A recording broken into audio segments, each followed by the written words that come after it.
So, ever wondered how a wireless charger works?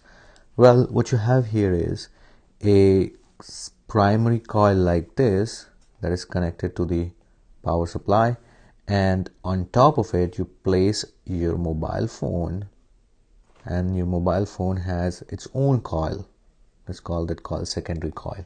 So red one is secondary coil, the blue one is primary coil. What happens is that there's a change in current in blue coil. Because of that, the magnetic field is produced, and that magnetic field induces a magnetic field in the red coil, which is the result of an induced current in the red coil. That induced current in the red coil charges the battery in your phone. I'm going to talk about this in more detail in future videos, and this phenomenon is called mutual inductance.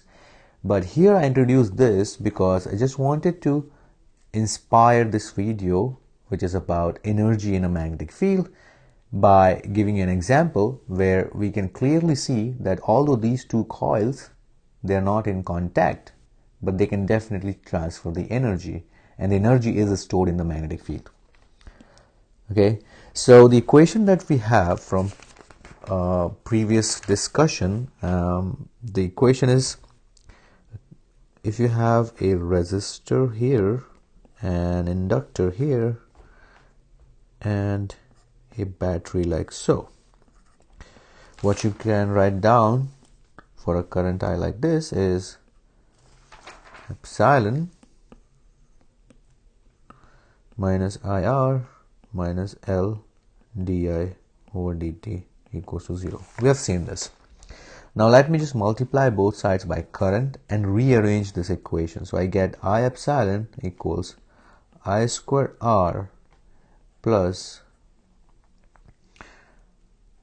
L di over dt equals nothing, equals, this is the equation.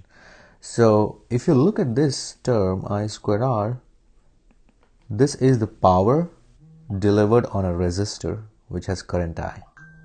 You should know this from your discussion of electrostatics. When you have a resistance R and it has some current I, then power delivered is I square R. Now in physics what happens is, not just in physics, mathematics too, when you have something like this and that is added to something else, that means if whatever this thing is, for example, this is power here, this must also be the power. Like you can add oranges to only oranges, not oranges to apples. That's logic here, right? So this means if this is power, so this is also power and this is also power. So I epsilon is the power delivered by the battery. This is power delivered to resistor, and this is power delivered to inductor. So it makes sense. Whatever power is delivered by the battery is distributed between the inductor and the resistor.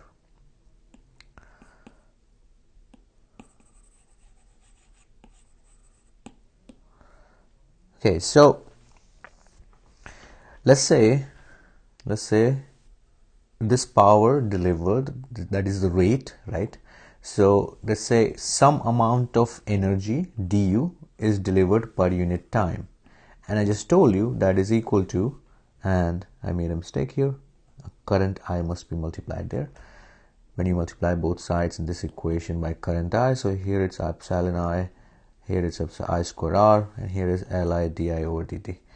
So let's say du amount of energy is delivered per unit time, and that is equals to Li di over dt. Now all I need to do now is I need to find out from 0 to when the current increases to its value capital I, how much energy is delivered, right? So what I'm going to do is I'm going to multiply both sides by dt. So I have du equals Li di.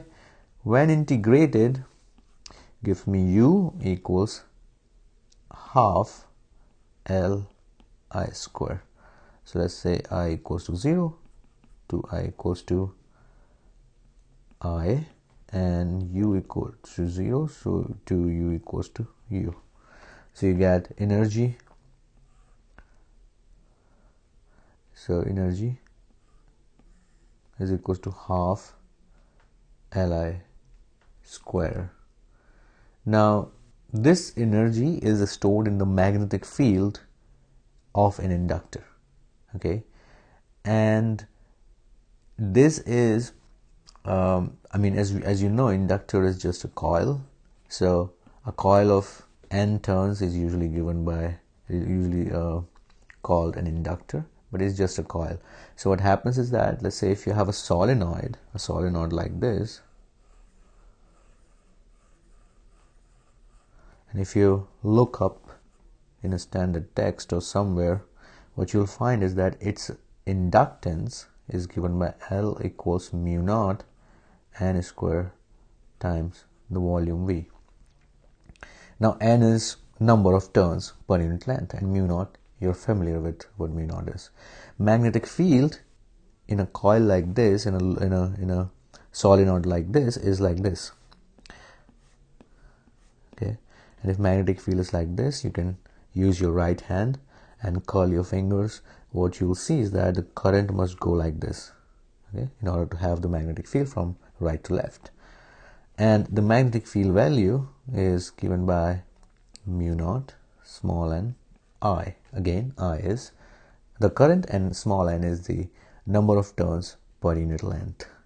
So if I need to figure out what is the energy stored in a solenoid of an inductance L and magnetic field B, what I need to do is I'm going to use the formula U equals half Li square, and that should be equal to that means U will be equals to half mu naught n square V, and I square from here will be B over mu naught n whole squared, and this will give me U equals half, there will be a mu naught in the bottom, n square will be cancelled, and volume V.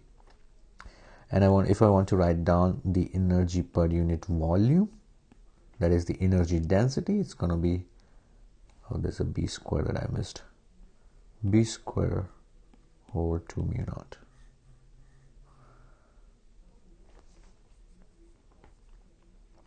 So this expression is, of course, I derived for a solenoid, but it turns out that this is true for anything. Okay, so if you know, a general solution would be, if you know what inductance is and what magnetic field is, you just use this formula. But if you know what magnetic field is at around any volume V, magnetic energy stored in that field per unit volume will be just given by the magnetic field squared divided by 2 times mu naught. So this is a general formula.